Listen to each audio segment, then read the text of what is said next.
মুর্শিদাবাদ বললেই বাবা মায়ের সাথে আমাদের ফি বছর রাতে ঘুমাতে ঘুমাতে ঝিকঝিকে বেরিয়ে পড়া, আর উষালগ্নে নেমেই টাঙ্গায়।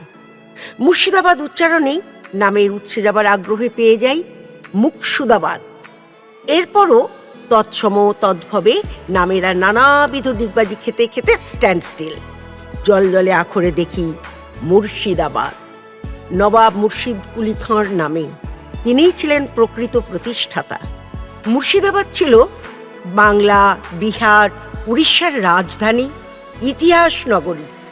তাই 1973-এ দেখে আসা বাড়িগুলি, ইতিহাস খুঁজেছি 2025-এর ডিসেম্বরেও। আজ 23/12/2025। 23শে ডিসেম্বর 2025-এ রানাঘাট থেকে হাজারদুয়ারি এক্সপ্রেসে মাত্র 2 ঘন্টায় মুর্শিদাবাদ। আমাদের পারিবারিক বন্ধু ইতিহাসবিদ লালমোহনদার বিশেষ ভূমিকা এবারের ভ্রমণে। তাঁরই বুক করে রাখা হোটেলের টোটো ড্রাইভার সাজ্য হাজির প্ল্যাটফর্মে পা ছোঁয়ার আগেই।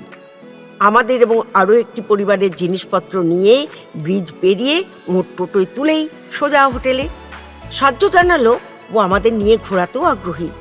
মধ্যাহ্নভোজন সেরেই বেরিয়ে পড়লাম। দেখলাম ভ্রমণদেবের সুপ্রসন্নতায় সাজ্য রাইট চয়েস। কেন? ওরই সৌজন্যে বহু মানুষের সংস্পর্শ, বহু জায়গা ছুঁয়ে আসতে পেরেছি সায়ান্নেও। গোটা মুর্শিদাবাদ যেন ওর আত্মীয়। প্রথম দিনের ছবি এবার এই পর্বে দেখাবো। প্রথমেই পৌঁছে গেলাম 7 টন ওজনের, 17 ফুট 6 ইঞ্চি লম্বা, চওড়ায় 3 ফুট, অষ্টধাতুতে তৈরি মুঘল আমলের এক ঐতিহাসিক কামান জাহানকোষা দেখতে। জাহানকোষা বিশ্বে বৃহত্তম। জাহানকোষা শব্দের অর্থ পৃথিবী ধ্বংসকারী, ডেস্ট্রয়ার অব দ্য ওয়ার্ল্ড। শিল্পী জনার্দন কর্মকার। ঐতিহাসিক বিল্ডিংগুলি প্রায় সবই আর্কিওলজিক্যাল ডিপার্টমেন্টের তত্ত্বাবধানে আদরের দুলাল দুলালি। টিকিট সিস্টেমও সব জায়গাতেই, এক্সক্লুডিং গাইডও সব জায়গায় সুলভ। এবারে the tank and the mosque of Murshid Quli Khan, Katra মসজিদ নামেও সুপরিচিত। কাটরা অর্থাৎ বিপণী বিতান, বর্তমানে ফুলের বাগান। এখানে গাইড নিলাম। তাঁর জানার পরিধি ব্যাপক। প্রাসাদ প্রায় ভগ্নপ্রায়, তবু কি পোক্ত। উপরে একসাথে 1000 মানুষের নমাজ পড়ার জায়গা। এখানেই শ্রেণীকক্ষ, ছাত্রাবাস, শিক্ষকদের কোয়ার্টার ইত্যাদি প্রভৃতি নানা কিছু নিয়ে প্রাসাদ। মুর্শিদ কুলি খাঁকে পরতে পরতে যত জানবেন ভ্রান্তি কাটবে। যেমন তাঁর কন্যা আজিমুন্নেসার জীবন্ত সমাধি নিয়েও নানা কাহিনী ছড়িয়ে আছে। আবার সিঁড়ির নিচে মুর্শিদ কুলি খাঁর সমাধি। তিনি জীবনের শেষে পাপের কষ্টে ভুগতেন। দক্ষিণী ব্রাহ্মণ জন্মসূত্রে হয়েও কালে চক্রে মুসলিম পুত্র হয়ে বেড়ে ওঠেন এবং যখন সত্য জানতে পারেন প্রত্যাবর্তনের প্রবল ইচ্ছা, কিন্তু বিফল হলে অভিমানে কিছু দুষ্কর্মও করেন। পরবর্তীকালে ভীষণ মনোকষ্টে ভোগেন। তাঁর সমাধি তাই সিঁড়ির নিচে, যেখানে মানুষের যাতায়াতের সময় পায়ের ধুলোয় সম্পৃক্ত হবে এমনই নির্দেশ তাঁর ছিল।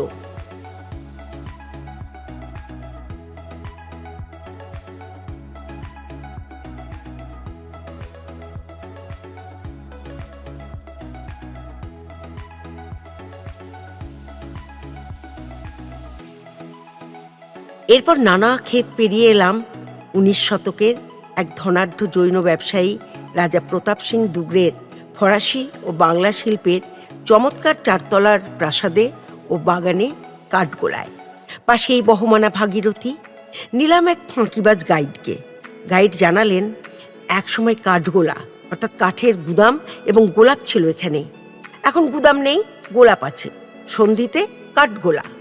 মতান্তরে জানি প্রচুর কাঠগোলাপ থাকায় এমন নামকরণ।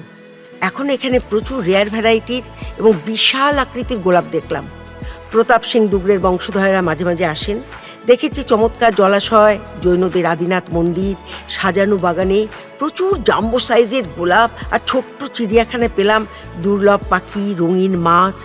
গুজরাটের ধাঁচে স্টেপওয়েল, কাঠগোলা বাগান বাড়ি।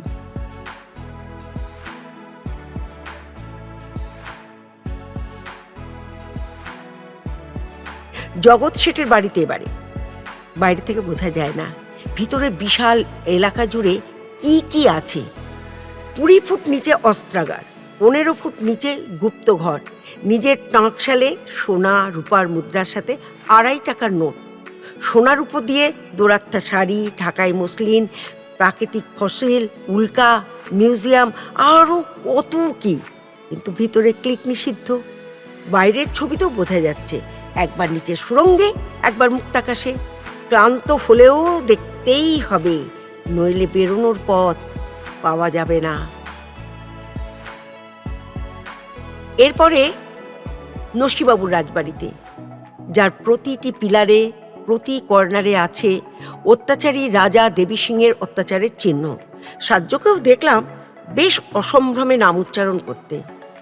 ব্যবসায়ে অসফল দেবী, পরবর্তীতে ভয়ঙ্কর দুর্ধর্ষ সাহসী ডাকাত।